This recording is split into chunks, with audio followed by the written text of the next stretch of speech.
सुबह गोपुर चौराहे पर महापौर जी किसी को बुला रहे थे और साथ हमने देखा तो चेतना जी भी वहाँ किसी को बुला रही थी और उनके बुलाने पर सैकड़ों लोग आ भी गए थे।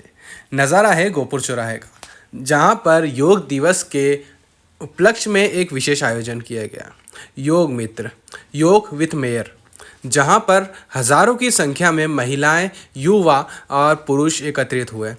कई स्टंट्स और कई हुनरमंद लोग भी आए थे और अलग अलग हुनर अपने जनता के सामने उन्होंने प्रदर्शित किए।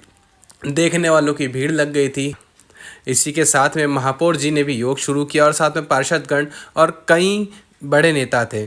और इसी बीच ज्योतिरादित्य सिंधिया जी का वहाँ पर आगमन हुआ और करीब 2 घंटे तक योग सत्र चलता रहा। अलग अलग योग प्रदर्शित किए गए, जिसके बाद बारी आई सिंधिया जी के भाषण की और सिंधिया जी भाषण देने खड़े हुए।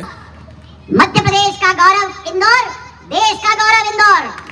मेरे इंदौर वासियों को मैं दिल के गहराइयों से शुभकामनाएं देना चाहता हूं। हम आगे बढ़ें, हमारे इंदौर को आगे बढ़ाएं, हमारे मध्य प्रदेश को आगे बढ़ाएं और स्वस्थ होकर पूरे भारतवर्ष को, इस तिरंगे को हम आगे बढ़ाएं। इन्हीं भावनाओं के साथ आपको बहुत बहुत बधाई।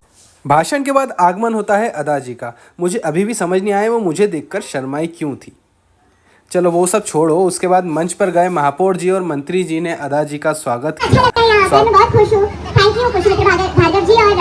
और इसी के बाद काल भैरव अष्टक का गायन अदा जी द्वारा किया गया, जिस पर इंदौर की बालिकाओं ने गजब की तलवारबाजी का प्रदर्शन।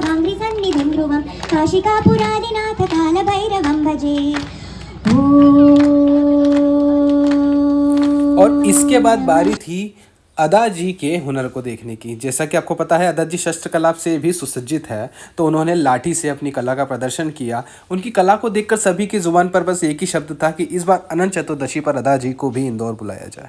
चलिए मिलते हैं अगले वीडियो में। स्वच्छ इंदौर।